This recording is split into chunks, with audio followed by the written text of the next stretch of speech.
This is Footy Talk, your place for the latest news, interviews and analysis from the world of AFL. We are getting to the business end of the season. It is bye week before a massive finals campaign. And as always on this Tuesday, I'm joined by my great mate, Nick Riewoldt. Hello to you, Roo. What an end to the AFL season. It has been one of the craziest home and away seasons we have ever seen. It was a real fizzer on Friday night and Saturday, some real dud games. But luckily for us and our boys, the Saints, made it a very, very interesting final day of the home and away year. Yeah, promoter's dream, St Kilda. They always have been. They lived up to their end of the bargain, didn't they? And what a nervous few hours for the Blues and for their fans. And the way that game ended as well was just amazing. So now we're set, Joey. The chess pieces are set. Couple of surprises, I think. You know, if you had have tried to pick it 4 weeks out, I'm not sure you would have had Fremantle out or Collingwood for that matter, which really does lead me into my thought of the week. And there was so much spoken about over the run into finals about the potential for a wildcard round and what that would look like and what it would mean for the AFL. And I was, I said on this show about a month ago that if the AFL did do it, it would be for commercial reasons only. It would be to get a couple extra games in as part of the broadcast deal and obviously the associated economic benefits of that. But if I'm the AFL and I'm going ahead with a wildcard round next year, I would announce it this week because I don't think you will ever get a 9th and 10th place team that are more relevant in terms of playing finals and potentially doing damage than what we have this year with Collingwood and Fremantle. I think both of those teams, if they were playing wildcard games this weekend, Fremantle against Hawthorn, Carlton, Collingwood, can you imagine that as a wildcard game? Fremantle getting their players back that they've missed over the last few weeks through injury. Collingwood, they're just such a wild card in terms of their performance any given week. I mean, both of those sides, you could make an argument, could make it all the way to a prelim final, given their form at various stages this year. So I think for the AFL, this is the advertisement. We would have week 1, Carlton playing Collingwood at the MCG and Fremantle playing Hawthorn, and anything could happen from there. Such has been the form of these sides throughout the year. So wildcard round, gets a tick from me, and if I was the AFL, I'd announce it this week. Yeah, I'm an advocate as well, and I am for Wildcard Weekend. People are saying, well, that was the Wildcard Weekend on a Sunday, but there are so many different factors to consider, and one of them that no one would have spoken about was, well, finishing 6th would have been crucial this weekend because that guaranteed you, that was a lock to play finals, and then all of a sudden, if you slipped to 7th or 8th, then, say the Western Bulldogs had have lost and they finished 7th or 8th, then all of a sudden they're in a sudden death game before they even get there. So I think I agree with you. You're right. Fremantle and Collingwood are in good enough form, and if they get, particularly Fremantle, get their 3 key position players back, they could get through to a prelim. Collingwood against Carlton, you could make a case Collingwood could start favourites in that game. Yep. So that's what we want to see. You want the best teams in September, and this would be a great example. So I'm with you. I think it's almost inevitable it will come in. It's not just commercial reasons too, Roo. It does keep the competition alive for longer. It does give a little bit more motivation for, say, an Essendon late in the season or an Adelaide. And you know what everyone's appreciated? Everyone appreciated, and we'll touch on it now, St Kilda's end of the season. So St Kilda and Ross Lyon has been on record saying, it doesn't matter that we can't play finals. We are building a culture. We're going to win every week. We're going to compete. They made this round by St Kilda's willingness to compete and win, where the other teams that couldn't play finals played like it. From Melbourne on Friday night to North Melbourne and some other teams, and Adelaide were going around doing circle work against Sydney. So to have more teams play like St Kilda late in the season is better for everyone. It's better for the competition, better for the fans, and I like it. I'm with you. Hey, my thought of the week, it's been, again, the big news over the last 24 hours coming out of Melbourne's exit meetings yesterday, and that was that Christian Petracca did inform the club that he still does want to go to another team. So you flagged it last week. We spoke about it, and you said he'd have as much currency as any player in the history of the game. Well, this is now getting real. This is now, for me, more likely to happen because when a player like that says they want out, for me, I'm thinking now it's very hard for him to walk back into Melbourne next year and for the players to look at him the same way and say, can you have the same level of respect for Christian Petracca if you're a teammate going, you wanted to jump ship? And if it doesn't happen now, does that affect the culture that's already a bit iffy at Melbourne? There's already some little fractures and there's a bit going on.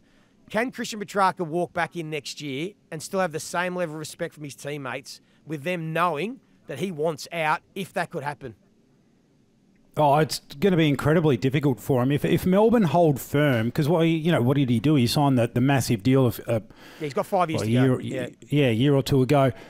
It's going to be really hard for him. So if Melbourne hold firm and they don't get the level of compensation that they think they deserve for a player like Christian Petracca, well then, I mean, they hold all the cards.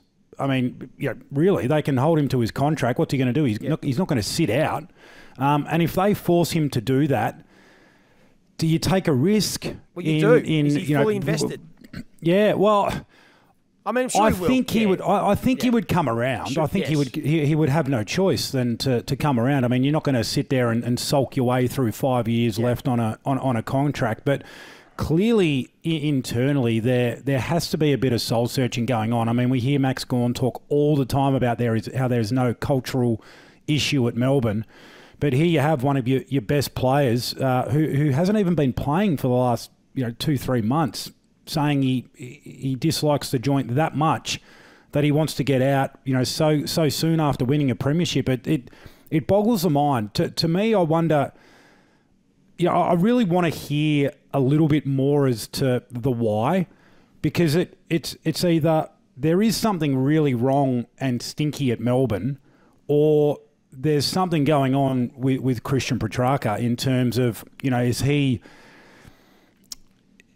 gotten ahead of himself? Has he put himself above the team? Like, what has annoyed him so much that he feels like he needs to demand a trade? Yeah, I think enough's getting out. But it's a combination of both. The combination of Melbourne, and there's been a lot of shit over the last few years, from Glenn Bartlett to, the drug saga with Joel Smith, the Clayton Oliver situations, the attacks at Simon Goodwin.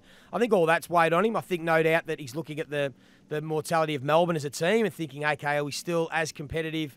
Then there's no doubt the injury has played a big factor. And that's probably more, I think, from my perspective and my feel, it's just giving him a bit more of a broader brush about, okay, what does he want out of the rest of his football and what does it look like? So there's the brand element that apparently is real, that he wants to play in front of big crowds and build his brand for post-football. He's starting to think about life after footy. So when you combine all those things, I can see why he's thinking that way.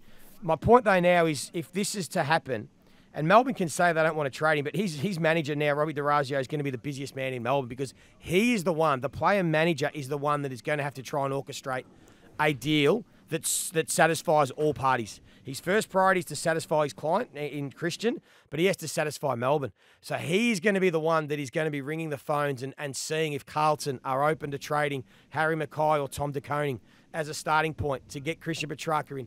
How does he then start thinking about linking in other clubs and making it 3- and 4-way deals?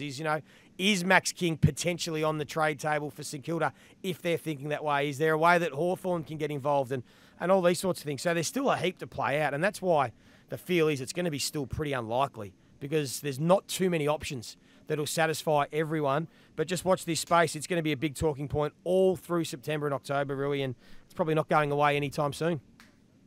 No, it's it's particularly in a week where there are no finals. This is gonna be a really hot topic. But again, it's just so hard to know where it's coming from until you actually hear from the club or you hear from Christian. So at this point, you can't really do much other than be a spectator and be amazed that the situation has come to this. Let's move on. The All-Australian squad dropped last night. How many All-Australians for you? 5? Just a handful, yep. Yep, 5 All-Australians.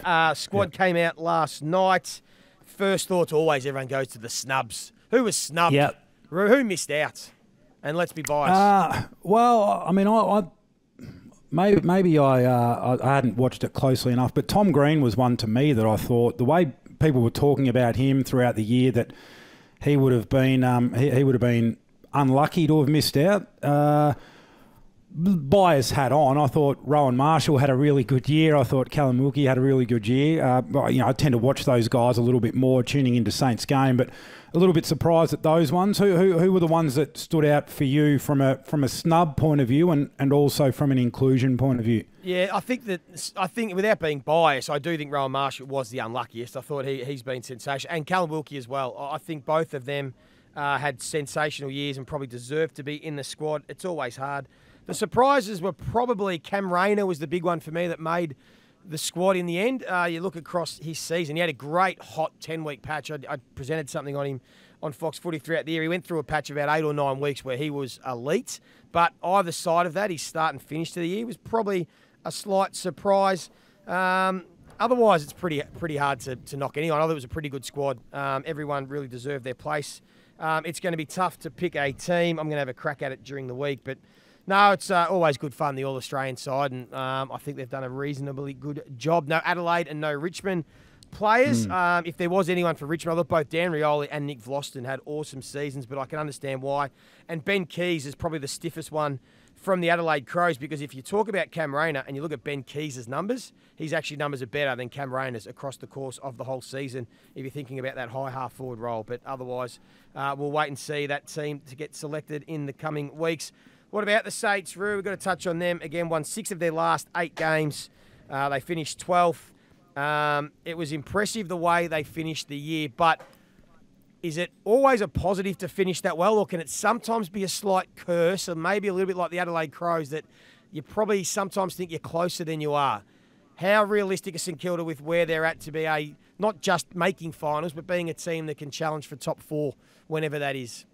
Not yet. Not yet. No. Still far too big a void with respects to just that real talent that's going to take you there. You know, you think of the performances throughout that back end of the season for some of the teams that did get across the line. You know, where's like the Bontempelli performances, the Nick Dacos performances for Collingwood to try and get them there, Cripps for Carlton. So St Kilda don't have those players, particularly throughout that middle part of the ground. So they're still a way off. And you would hope and you would suspect that the strategy for list management, for recruiting, for the organic growth that they think is going to happen wouldn't be influenced. You're not going to get to halfway through the year and think, well, here's our plan looking forward. Oh, wait, we're actually in front of where we are or where we thought we were because of the last 6 games. I don't think that would happen.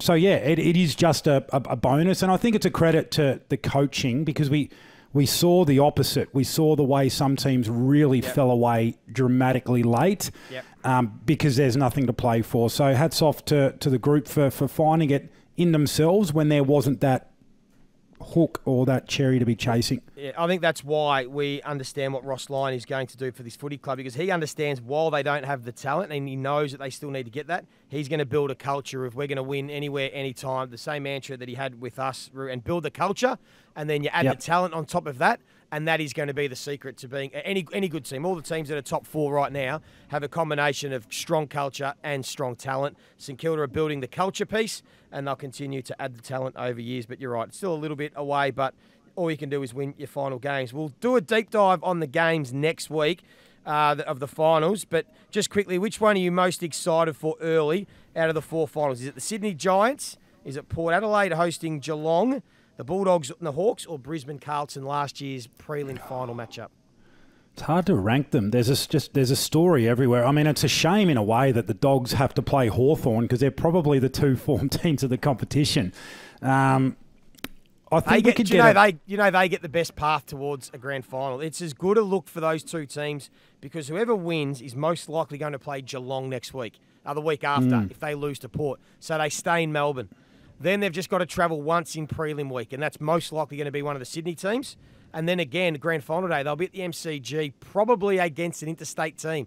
And Melbourne teams against interstate teams in grand finals have a huge record, an amazing record. So it is the right path for Hawthorn and Bulldogs. It's just, you're right, they've got to get over each other first. It's whichever team can win that first elimination final. Yeah, I mean, Port Adelaide to me are fascinating. The fact that they've finished second, they've almost done it by stealth a little bit. So, what lessons have they learnt? Brisbane, you just expect Brisbane to dispatch Carlton, given their form recently, and Brisbane's hunger. Their home final, they're finals players, hardened finals players.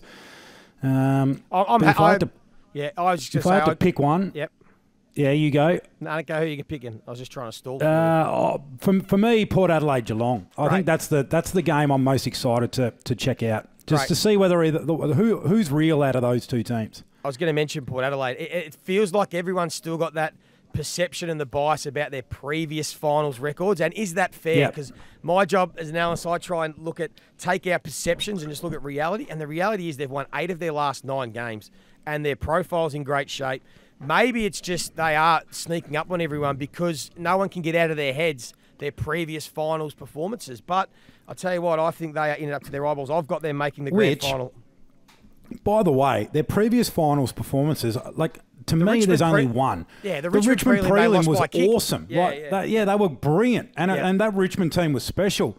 To me, the one is the Western Bulldogs, the prelim against the Dogs. That was an absolute, that was a nightmare.